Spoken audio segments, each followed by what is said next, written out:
Hello sweethearts, welcome back to another video once again.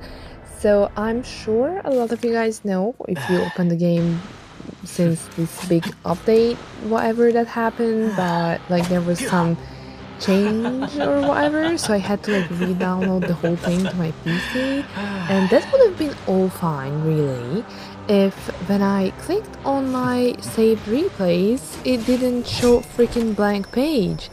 So yeah, the game, when it changed the platform or whatever they did, just like deleted all my saved matches that I did not like record yet to post, and that kind of like bugs me a lot because I had some videos that I was planning to make for a long time. That's why you guys could see a little bigger gap between this upload and the previous, because I usually just keep the videos in game. I don't always have the time to just record them right after the match, because as you know that would mean another 10 minutes, you would take a few, considering it's JoJo match. But like, yeah, I just kind of feel sad about that one. So now, as I really just wanted to post something to you guys, I just jumped into rank, and of course it's a new season, whatever.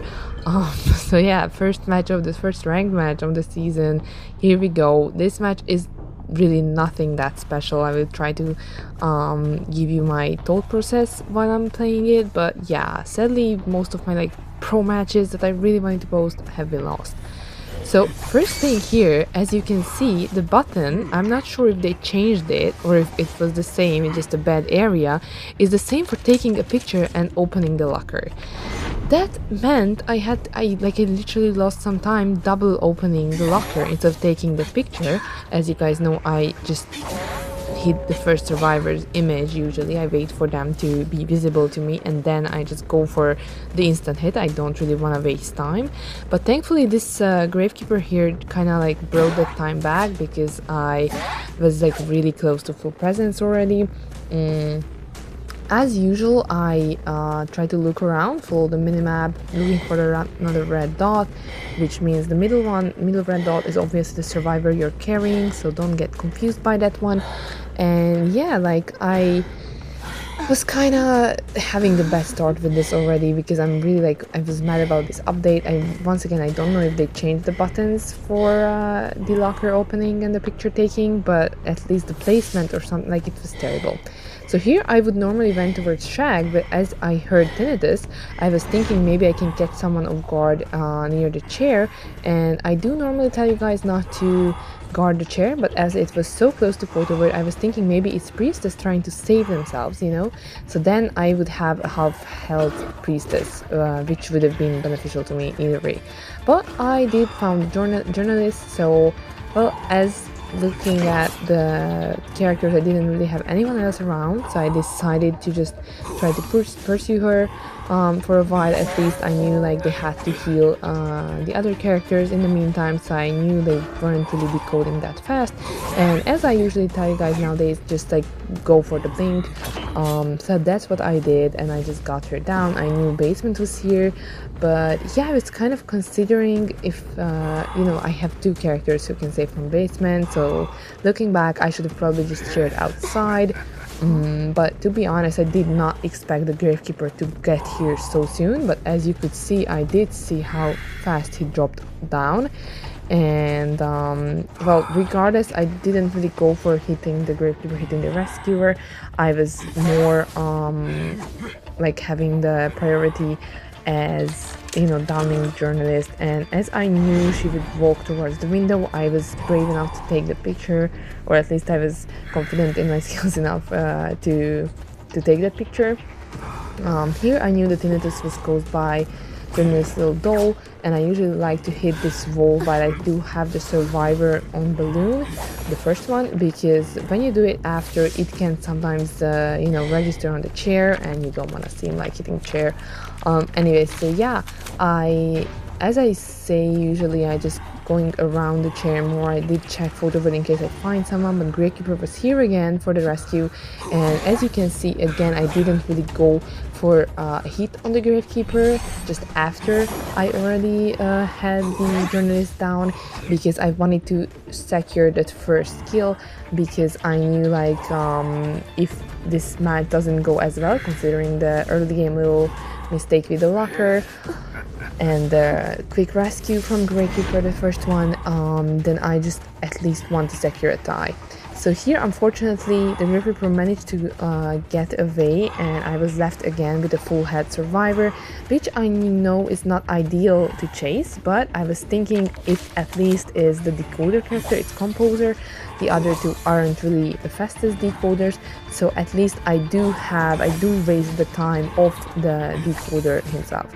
So that's why I kind of made sure that at least when the one I'm chasing, it makes sense to chase.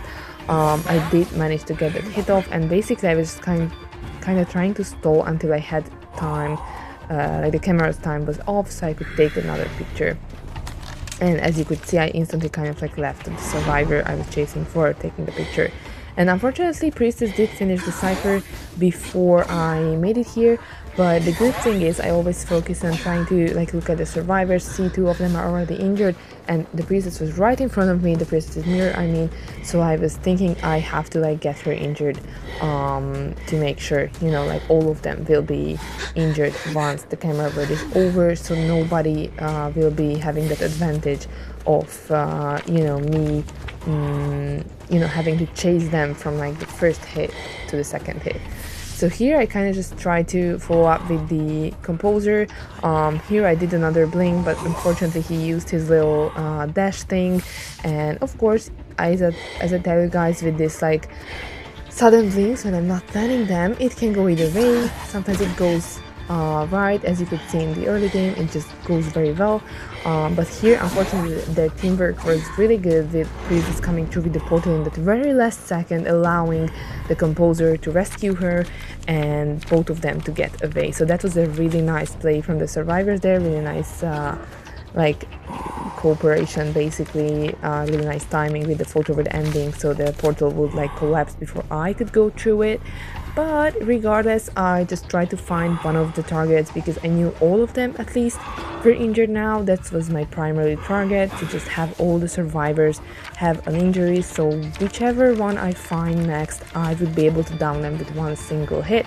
As you can see, my blink is still on cooldown as I used it before on Composer, and this Priestess knew what she was doing. Obviously, as you can see, she like got the portals right, got the timings right, so yeah, she was like really good about it. But here comes in something that I really like to add to my persona. I always usually make sure to max out the pellet breaking speed, and as you can see, she kind of ran out of pellets kind of fast, and here I could just get the terror shot down because the pellet was already dropped, and that's what I like Joseph already breaks pellets like a bit faster than other hunters, and when you max the pellet breaking speed, then it just really works in your favor, because any survivor who has to turn to pellet spamming, if their skills are on cooldown or they ran out of their items, then you will have that like really nice advantage of breaking them as fast that they don't even have time to think about their next move.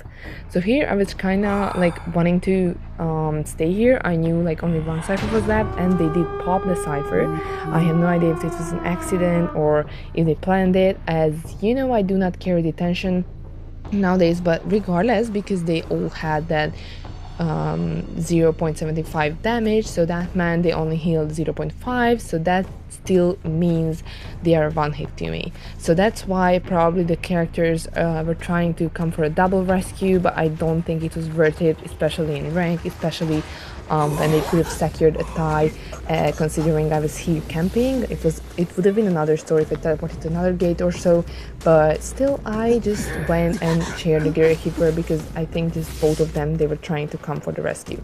So here typically I would just go for the fourth person. As you could see, briefly I had tinnitus. It was just kind of turning on and off, and I rather played it safe here because a stream and win is better than like a miraculous tie from the survivors, even after, especially after I know that they ever know what they are doing. So you can see me hold the second skill down, and before I got too far I got back, and it was a good decision because, as you can see, I saw that the composer was just somehow turned their way and avoided me in the opposite direction, so I could just safely go after him now that I knew Grave Reaper was gonna die in chair. So now this basically is just for fun. The last survivor, it's not really like a matter of fact, like it doesn't really matter to me, and I had blink, so I was kind of feeling safe here. And as you can see, it just like really doesn't matter.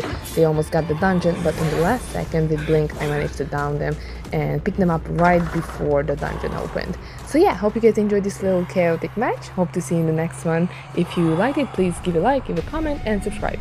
Have a nice day. Bye bye.